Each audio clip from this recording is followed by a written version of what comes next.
All right, the Vancouver Canucks hang on to win that one by a score of 3-2 in overtime over the Habs. This is pointing at my face a little too much. 3-2 over the Habs here on Friday night. They will do it again tomorrow. Coming into this game, our starting goaltender, Thatcher Demko for the Vancouver Canucks, who has just been phenomenal lately, and he kept that up tonight. Another excellent performance from him and Jake Allen on the Habs side, who's also had a really good season. Demko with a 920, Allen with a 922. So two goalies that have been outperforming their expectations, and both of them had pretty solid games tonight, I would say. So coming into this game, the Canucks are 2 points behind the Montreal Canadiens, 4 games in hand for Montreal. So this was the Canucks' chance. If they win this game, they're tied in points with 4 games behind, and then they can win against them tomorrow and really tighten that gap, take a lead with that 4 games in hand. But the bigger thing for the Canucks here is also it's a chance to get back to 500. They're 2 points below 500 coming into this game. They get the 2 points, and that is where they are. So Jimmy Vesey makes his Canucks debut starting on the third line with Miller and Virtanen. It did get all mixed up. Virtanen got demoted at one point. We've heard that one before. Montreal gets an early power play. Antoine Roussel with a absolute phantom call for tripping. I think it was either Kotkaniemi or Suzuki who just fell, and Roussel did not trip them. That's why I'm wearing the old stripes tonight, because they had a hell of a game. So Roussel goes to the box for tripping. Completely non-existent call. And then on this penalty kill, Myers takes a puck right to the kneecap. He goes down in pain. He was able to get off under his own power. He did return shortly thereafter.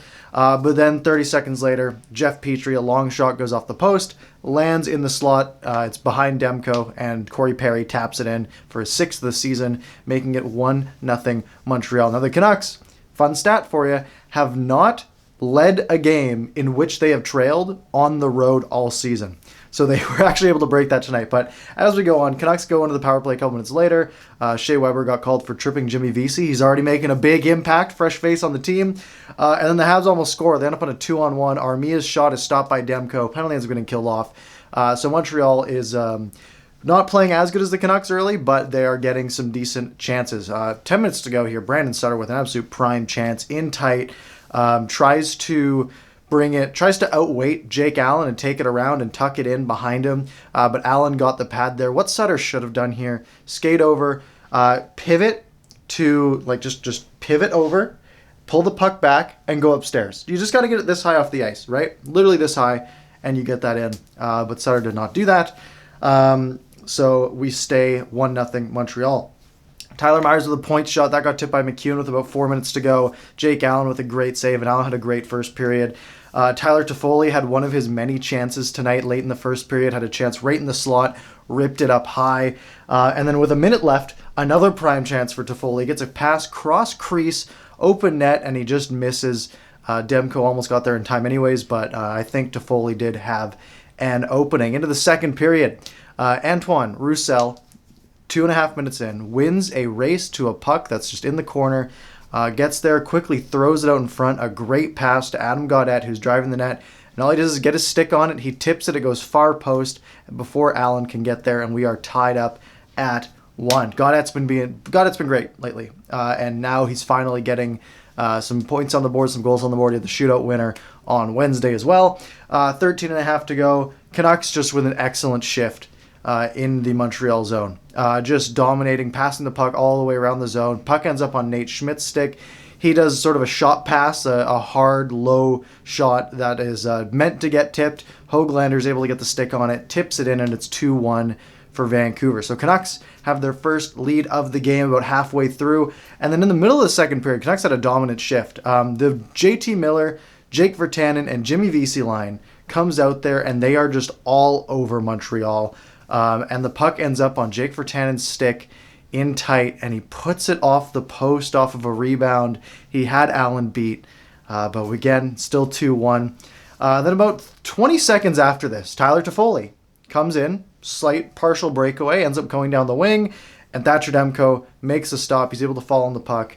Demko just had Toffoli's number tonight. And the posts also had Tyler Toffoli's number in it. And just missing the net in general quite a bit for Tyler Toffoli. But he did have some really good chances.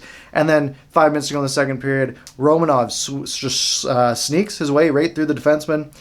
Hughes ends up trying to lift his stick, ends up getting a bit of the hands, kind of a weak call, but they're going to call this every time. If it's on a breakaway and you get any piece of the guy's hands and it disrupts him, they'll call that every time. I'm not complaining about that one. That was the right call.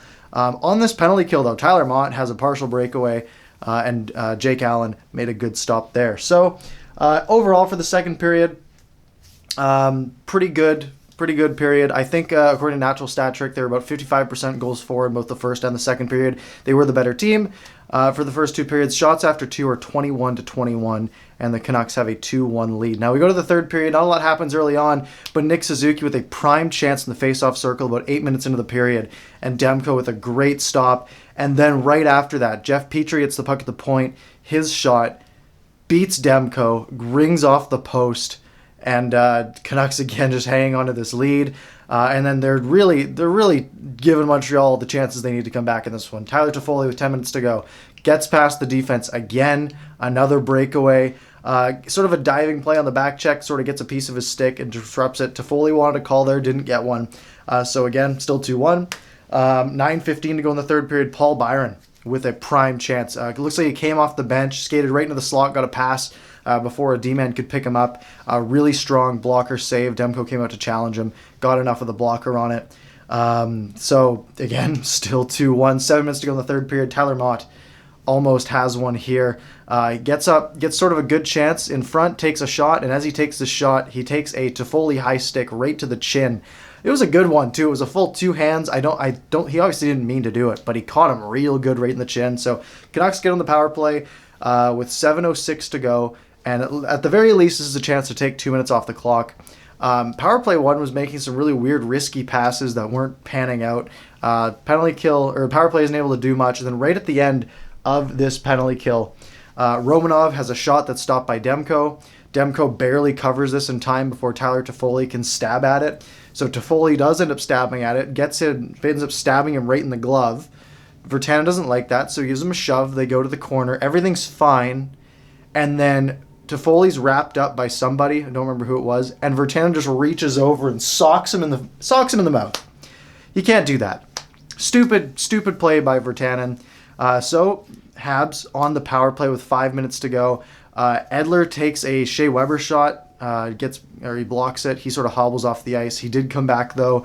Demko had some really good saves in this power play, so the Canucks kill it off. And then with 2 minutes to go, and this is why I'm wearing this ref jersey, really, is this play. Toffoli is coming down the left wing, and he plays it across, but on his follow through, his stick comes way up, and it catches Tyler Myers right in the nose. Now that's textbook high stick, right?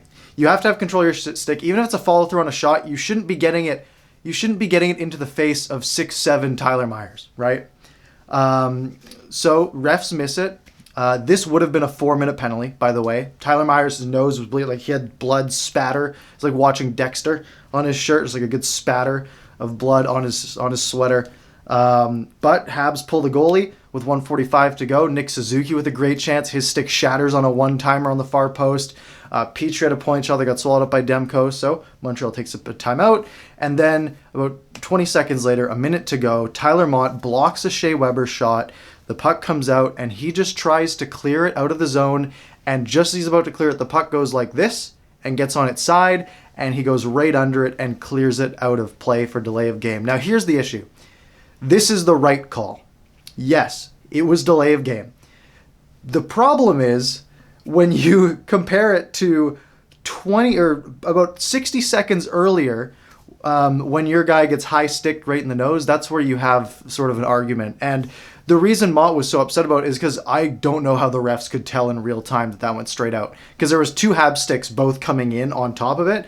And yes, it missed both of them, but there's no way the refs could tell in time, especially if they can't see a guy take a stick to the nose and bleed all over the ice a minute earlier. So that's why there was some outrage, and then right off the face-off for this power play, Nick Suzuki wrister scores. Mott comes out of the box just yelling at the referee, but it's 2-2, and we go to overtime. Now, Montreal has not won a game in overtime this year. They are 0-8 coming into this one and 0-9 after it. And this was kind of silly. So I can recount the whole overtime here. The face-off at center is kind of a mess. Besser tries to reach and basically sweep it back to Hughes, but he misses, so the Habs get the puck. and then they play keep away for 90 seconds. They never get so far past the top of the circle of the Vancouver zone, and then eventually they just give the puck up. So the Canucks get the puck, and then they give it up. So we're 2 minutes in, nothing's happened. And then 3:14 to go in overtime, Josh Anderson gets on a breakaway. And he's probably a step ahead of everyone else, right? And then suddenly that gap just goes like this. The gap and Anderson's not skating fast, but there was, Shorty on the call basically said, and there's interference at center. Basically someone, we couldn't see it because the camera had panned over, but someone on the Habs just basically took out the Canucks players, set a pick at center ice for Anderson to get on this breakaway. And then Demko sort of stacks the pads on him. And I think Anderson ended up missing the net anyway. So the Canucks come the other way. And JT Miller, what a goal. JT Miller comes in wide, burns around a guy, cuts in front, does a little dipsy doodle, goes in on the backhand and beats Allen. Just an absolutely outstanding goal from JT Miller. Canucks win 3-2. Unfortunately, the Habs get a point. So the Canucks only close that gap by 1 point. So the Habs still have 1 more point than the Canucks and 4 games in hand. So a real uphill battle for Vancouver, who still has only about 20-something games to go on the schedule. I think 22 games left. But tomorrow is pretty much a must-win. You win that game tomorrow, and now it's 4 games in hand with a 1-point differential. So you'd kind of be down by, on average, 3 or 4 points, which is something you can overcome. So that'll be something to see. The real question is, does Braden Holtby play tomorrow? This is tough. Carey Price will be in for the Habs. That's not a question. I don't think you make that decision tonight if you're Travis Green. I think you leave the options open and you say, look, boys, if Thatcher wakes up tomorrow and he says, yep, I'm good, then you play Demko. Because, again, this is basically a must-win against Montreal, because this is the team that's easiest for you to catch. So I think you basically say, look, we're going to go with Demko unless he wakes up tomorrow and can't go. If he's feeling a little bit sore, you go with Holtby. If there's anything off about Demko's mind, you just say, okay, Holtby's in, and then we go from there. So that's sort of where my thoughts are on that. Let's go into the plus and minuses. Pluses. First and second periods, the Canucks were the better team. First period was a little scrambly, I think, but the Canucks were the better team in the first and second period. Jimmy Vesey was slightly off systems-wise. There was some times where he sort of struggled to bobble, or he sort of bobbled the puck, and he just had a few gaffes out there, but overall he was solid. I think he had a really good game. He fit in there pretty well with Miller and Virtanen for most of the game as well. He was out on the ice with about 2.5 minutes to go, I noticed, so the Canucks were using him in a late-game scenario. Pretty good sign. Nils Hoglander had an excellent game. And really, the Canucks' overall game, they obviously beat the Sens the last 2 games, but I don't think they were about on par with the Sens, maybe even a little worse than the Sens those last 2 games, and Thatcher Demko bailed them out. But overall play, I think the Sens were playing better than the Canucks, and that's not a praise of the Senators, that is an indictment on the Canucks. But they came out today and they stepped their game up. This was a different team. They were faster. They were more aggressive. They were checking. They were blocking shots. They were getting in lanes. They were getting to pucks faster overall. And I think the Canucks were a much better team tonight than normal, and they deserved to win this game, and they deserved to win it in regulation, but that's where one of my minuses is that they let their foot off the gas. They got a 2-1 lead, and they didn't work hard enough to extend it. That third period, Montreal, that's the only period that Montreal led in expected goals. They led in shots 10-6. Montreal was just a better team in the third period than the Canucks. If you need to play a full 60 if you're a team that is this inconsistent. A full 60 is the best thing you can do. And the other minus, they allowed some high danger chances, but the Habs were trying to pick corners, ended up missing the net a bit, so it didn't work out for them. Our game pucks for Vancouver, I'm not giving it to Thatcher Demko. Just kidding. I'm giving it to Thatcher Demko. The first goal was a shot that went off of the crossbar, and then the rebound landed right in front for Perry behind Demko. Whatever. And that Suzuki wristed right off the face-off. There's a bunch of bodies in front. And again, 2 goals against on 31 shots. I'm not going to complain. Demko was great. On the Sens side, I'm going to give it to Toffoli because he had like 6 prime scoring chances and he just couldn't capitalize on them. But I do think that he had a really good game as well. Anyways, that's all I've got for this recap. Be sure to hit like, subscribe, do all that good stuff. I will be back tomorrow, obviously, because the Canucks are playing the Habs again tomorrow. I'm thinking of doing this one live, doing an actual live show during the game or after the game or before the game, something. I will probably be live at some point tomorrow, so make sure you're subscribed and make sure you're ready for that, and I will see you tomorrow.